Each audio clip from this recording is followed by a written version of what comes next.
जय श्री राम दोस्तों, मैं हूँ गोपाराम चौधरी। तो एक प्राचीन कथा के अनुसार कहा जाता है कि तोरण नाम का एक राक्षस था जो शादी के समय दुल्हन के घर के द्वार पर तोते के रूप में बैठ जाया करता था।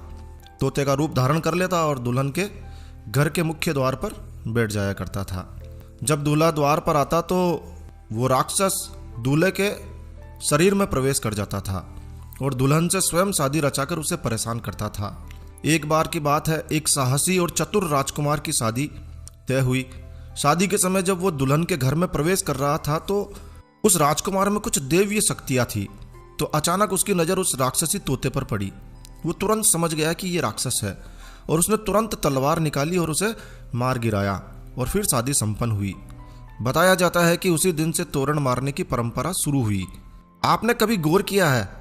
आपको पता लगेगा कि इस रस्म में दुल्हन के घर के दरवाजे पर लकड़ी का तोरण लगाया जाता है जिस पर एक तोता लगाया जाता है।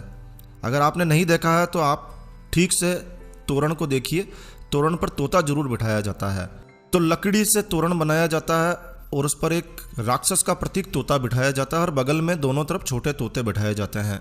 दूल्हा जब शादी के समय वधू के मुख्य द्वार पर आता है तो तलवार से उस लकड़ी के बने राक्षस रूपी तोते को मारने की रस्म पूर्ण करता है।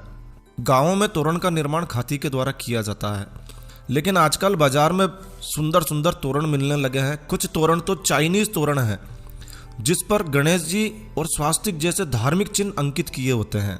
और फिर क्या होता है, दूल्हा बगैर जानकारी के उन पर तलवार से वार करता है, तोरण मारने की रस्म पूर्ण करता है, लेकिन जानकारी नहीं होती है और वो गणेश जी और स्वास्तिक जैसे पवित्र चिन्हों पर अपनी तलवार चलाता है।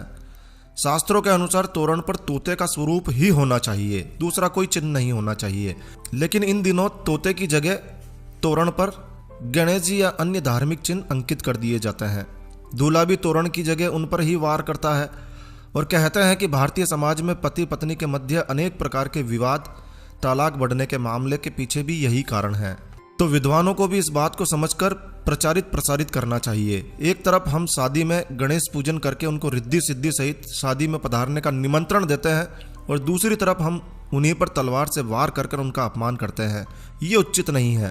तोरण की इस रस्म का ध्यान रखकर परंपरागत तोरण को ही लगाया जाना चाहिए, लेकिन जानकारी के अभाव में लोग जानते ही नहीं है। क्या करें, जानकारी के अभाव में जो तोरण बाजार में मिल जाता है वही ले आते हैं। तो इस बात का विशेष रूप से ध्यान रखें कि इस बार जब भी किसी की शादी हो और यदि आपकी नज़र इस प्रकार के तोरण पर पड़े तो उसे समझाइए और हो सके तो इस वीडियो को अधिक से अधिक शेयर कीजिए। यदि आप हिंदू हैं, हिंदू धर्म को, हिंदू परंपराओं को जिंदा रखना चाहते हैं तो इस वीडियो को ज़रूर से शेयर कीजिए। दोस्तों, हम इस वीडियो के माध्यम से